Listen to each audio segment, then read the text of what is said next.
On est où? On est sur Geek Avant-Garde. De quoi on parle déjà cette semaine? Ah oui, les Oscars. Alors pourquoi on parle des Oscars? Qu'est-ce qu'on raconte? Comment ça se passe? C'est simple, vous regardez la première vidéo de cette série qui est sur Get Out, et ensuite vous regardez toutes les autres vidéos, et ensuite vous comprendrez pourquoi et comment on parle des Oscars. Et aujourd'hui, spécifiquement, on parle de The Post. The Post, qui en français s'appelle Pentagon Papers, parce que bien entendu, c'est que j'ai fait ça en français. Never mind. The Post.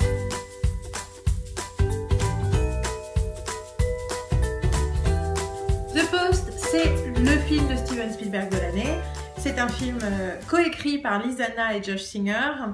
C'est un film qui se passe au tout début des années 70 et le personnage principal, c'est la propriétaire du Washington Post qui s'appelle Kay Graham, qui est une femme qui n'a jamais été une femme de pouvoir ou de carrière parce qu'elle a toujours été faisant partie d'un certain monde, mais d'abord la gentille fille puis la gentille épouse. Sauf que maintenant, son mari est mort, elle est en charge du Washington Post et juste à ce moment-là, arrive une énorme décision. Le New York Times vient de se faire interdire de publication parce qu'ils ont montré des secrets du Pentagone, donc les Pentagon Papers, et le Washington Post est face à la décision. Est-ce que nous aussi on publie ces papiers et on prend le risque d'être traîné en justice, et donc Kay Graham prend le risque de tout perdre, ou est-ce qu'il préfère ne pas le faire et du coup accepter en gros l'influence néfaste et dangereuse de l'État pour cacher. Donc les Pentagon Papers, c'est en gros toutes les communications secrètes qu'il y a eu entre le gouvernement américain et au sein du gouvernement et avec les pays étrangers autour de la guerre du Vietnam. En gros, qui montrait que la guerre du Vietnam n'était pas du tout ce que le gouvernement prétendait qu'elle était dans la presse dans les années 60. Alors, c'est un film à Oscar à plein de niveaux, hein. C'est sur un sujet du passé mais qui a des liens avec le présent. C'est un film avec Meryl Streep, avec Tom Hanks, avec 250 acteurs qu'on adore de séries, j'y reviendrai. C'est un film aussi qui se veut grand public. C'est quand même un film à la fois sur la presse est importante dans cette période alors que notre président dit que la presse ne veut rien dire, et en même temps c'est pour parler à tout le monde, c'est pour faire vivre des grandes émotions historiques à l'américain moyen. Sur le papier, j'étais à la fois censée adorer ce film et censée ne pas l'aimer du tout. Adorer parce que ça parle de la presse, ça parle de l'histoire américaine, ça parle d'une femme qui tout d'un coup se retrouve à un poste décisionnaire et qui doit apprendre à être la seule femme dans ce qu'on appelle la boardroom, donc les grandes réunions de décision des grandes compagnies. Et en même temps, il y a Meryl Streep. J'ai énormément de problèmes avec Meryl Streep. Et c'est un film de Spielberg. Et avec les années, j'avoue que les derniers films de Spielberg, notamment Bridge of Spies, là, le truc sur le pont à Berlin, je me suis ennuyée à mourir. Donc du coup, c'était assez compliqué. J'étais partie du principe que j'allais aimer quand même, en me disant ça va être le film qui va me réconcilier avec Streep et Spielberg. Ça n'a pas été le cas. J'ai pas envie de dire trop de mal de ce film parce qu'en fait il y a quand même plein de choses sympas dedans, il y a plein de choses, plein de moments jubilatoires. L'histoire de Kay Graham est passionnante et finalement j'aime beaucoup Tom Hanks dedans. Meryl Streep, pleine de maniérisme, elle me fatigue, et en même temps je lui pardonne un peu parce qu'elle est au service d'un vrai personnage. Mais en fait, c'est rigolo parce que tout le monde dit que c'est la plus grande actrice du monde, enfin en tout cas aux États-Unis. Moi j'avoue que je suis pas du tout d'accord, et je trouve que quand on regarde comme quelqu'un comme Daniel Day-Lewis, dont je vais parler pour Phantom Thread, on a exactement l'opposé de ce que fait Streep. Moi je ne vois que Streep dans tous ses rôles. Elle se perd pas dans le personnage, et ça me dérange un peu. Pareil pour Spielberg. Alors c'est rigolo parce que j'ai entendu quelqu'un dire récemment, donc un des trucs de ce film qui est important et moi j'aime l'histoire à cause de son histoire. Et au départ, il y a un scénario de Lizana, qui est une très jeune femme, hein, qui a 32 ans, et c'est son premier scénario. Et en fait, elle l'écrit parce qu'elle est passionnée par Kay Graham. Kay Graham, c'est une femme qui a une vie très compliquée, très longue, et quelque part, ce chapitre-là, de ces quelques jours de crise au Washington Post, c'est le moment où elle a changé de vie, où elle a pris un tournant décisif. C'est ce qui va permettre au Washington Post de faire Watergate. En fait, ce moment-là va créer un précédent juridique, mais aussi décisionnaire au sein de la compagnie pour les permettre de faire Watergate. Donc c'est hyper important, et au cœur de cette importance nationale. Il y a cette femme qui a été élevée pour être une jolie dame dans les dîners mondains et qui apprend à changer l'histoire. Donc, tout ça, ça m'intéresse. Et quelque part, Spielberg, intéressé aussi par cette histoire, surtout à la période de Trump, lit le scénario de un mois après ou quelques semaines après l'ascension de Trump, l'inauguration de Trump en tant que président, et dit ok, ce film je veux le faire tout de suite, il est important qu'on montre que la presse c'est important, que le gouvernement ne peut pas dire n'importe quoi et faire n'importe quoi. Or, il arrive à le faire.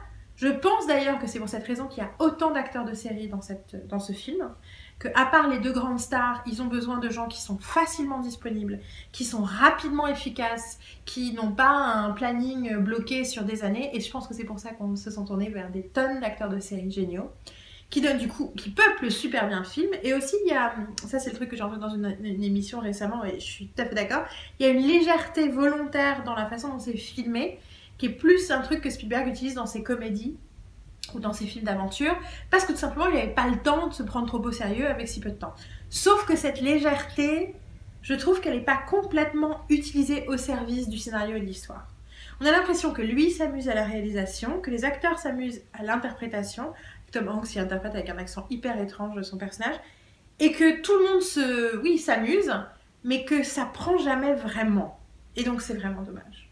Que l'histoire, il y avait un grand film à faire, et ils ont fait un film sympa. Alors c'est rigolo d'ailleurs parce que Lizana, comme je disais, n'est pas la seule auteure du scénario, donc elle a écrit son scénario original qui a été tout de suite donc pris, mais au moment où Steven Spielberg a signé, ils lui ont filé Josh Singer dans les pattes, qui est apparemment un mec de grand talent et qu'elle a beaucoup apprécié, mais malgré tout, comme par hasard, c'est le mec qui a écrit Spotlight. Et là on voit l'intention derrière le film quand même.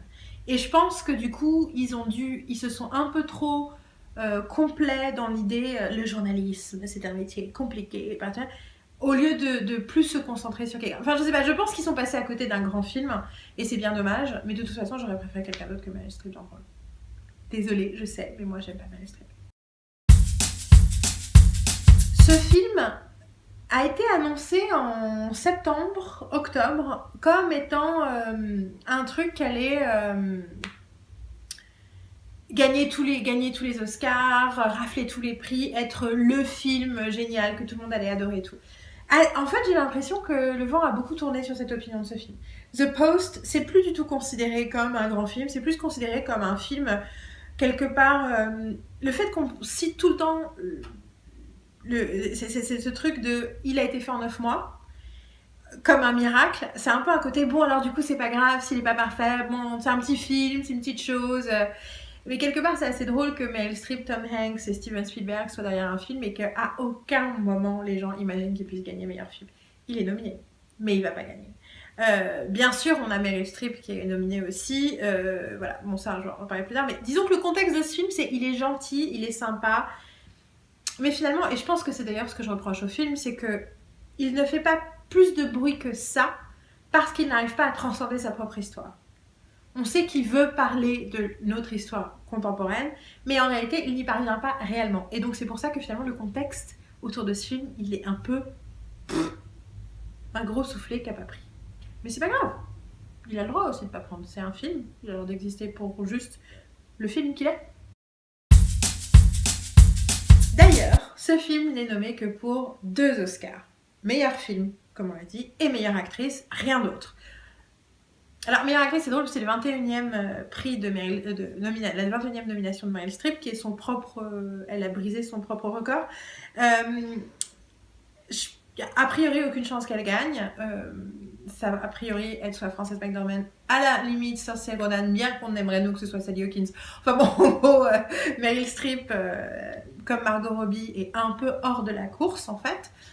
C'est rigolo parce que quelqu'un récemment disait je crois que c'est sur The Ringer, il disait, n'empêche, faut quand même apprécier à quel point ça doit être compliqué d'être Meryl Streep et de passer son temps à aller à des awards et à perdre. Parce qu'en fait, vu qu'elle est tout le temps nommée, ça veut dire aussi qu'elle perd tout le temps. Et qu'elle doit être à la fois accepter l'honneur qu'on la traite de reine et en même temps dire « Ah, j'ai encore perdu !» Et c'est vrai que j'avoue que, parce que voilà, j'aime pas Meryl Streep l'actrice, enfin j'ai du mal avec Meryl Streep l'actrice, mais j'aime bien Meryl Streep en personne, enfin j'ai rien contre elle en tout cas, elle est parfois charmante. Elle a l'air très sympathique avec ses collaboratrices, avec les autres actrices, et je trouve ça très cool. Voilà. Après, je pense que c'est un peu une facilité de la nommer. Je suis pas sûre qu'elle le mérite. Après, elle fait beaucoup de maniérisme, effectivement, comme on l'a dit, les Oscars récompensent le maniérisme, en tout cas dans leur nomination, donc on espère juste qu'elle va pas gagner. Vraiment, on espère qu'elle va pas gagner. Voilà, c'était The Post, un film que vous pouvez aller voir. The Post. Fuck. Ah, mais arrête de te casser, toi. C'est un nom à la con en français aussi. C'est un nom à la con en français aussi. Tu vois, le souci, c'est qu'avec le soleil, j'ai un peu besoin de me mettre de côté. Mais en même temps, je sais que tout le monde va nous reprocher qu'on filme fait des trucs bizarrement avec le soleil, mais franchement, nous, à la Dogme. Tu te rappelles du Dogme ou que Lumière Nature et tout? Bah, nous, c'est pareil, tout à fait, on est podcast. On est la chaîne YouTube Dogme.